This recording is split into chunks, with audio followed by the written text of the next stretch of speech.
Google करा हमने list of snipers, तो उसमें आपका नाम आता है, ठीक है, मतलब वर्ल्ड के 200 स्नाइपर्स में से एक नाम आपका आता है, और आपको जेल भी जाना पड़ा था।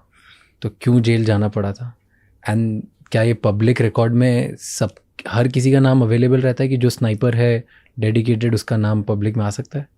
नहीं, एक्चुअली क्या है सर, देखिए कि हर किसी का नाम भी नहीं आ सकता, डिपेंड करता है नाम कौन डालता है। देखो, उससे पहले भी अगर आप एक इंसिडेंट देखो 2011 से पहले भी, तो एक सिंपल था, दुनिया की नज़रों में कुछ भी हो, कि एक आइडेंटिटी मेरी अलग थी कि मैं डिफेंस के लिए काम करता हूँ, ठीक है, या इंडियन आर्मी के लिए काम करता हूँ, या स्पेशल फोर्स के लिए काम करता हूँ, या NSG के लिए।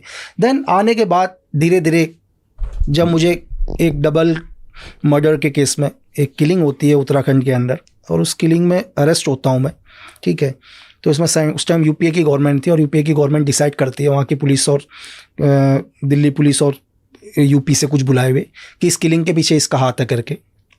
तो कैसे, क्यों आपको ही क्यों पकड़ा, राजू पारगाई और अमित आर्य केस पर? ये दोनों कौन थे? एक्चुअली दोनों, अगर आप रिकॉर्ड देखो तो दोनों के हिसाब से एज ए गवर्नमेंट रिकॉर्ड में दोनों एक बड़े गैंगस्टर्स हैं, ठीक है, दोनों बड़े गैंगस्टर्स, और कई केसेस हैं उनके ऊपर। मर्डर्स केस तो आम बात है, ठीक है, लेकिन कुछ आर्म्स डीलिंग्स पर भी हाथ है इनका। ओके, तो इलीगली वेपन स्मगल करते थे। वेपन्स और मर्डर्स तो आम बात थी, मर्डर्स वगैरह तो बहुत हैं।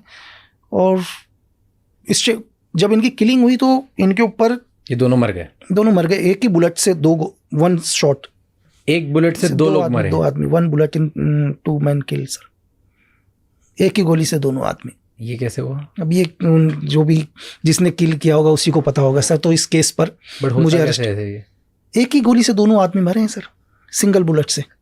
कैसे?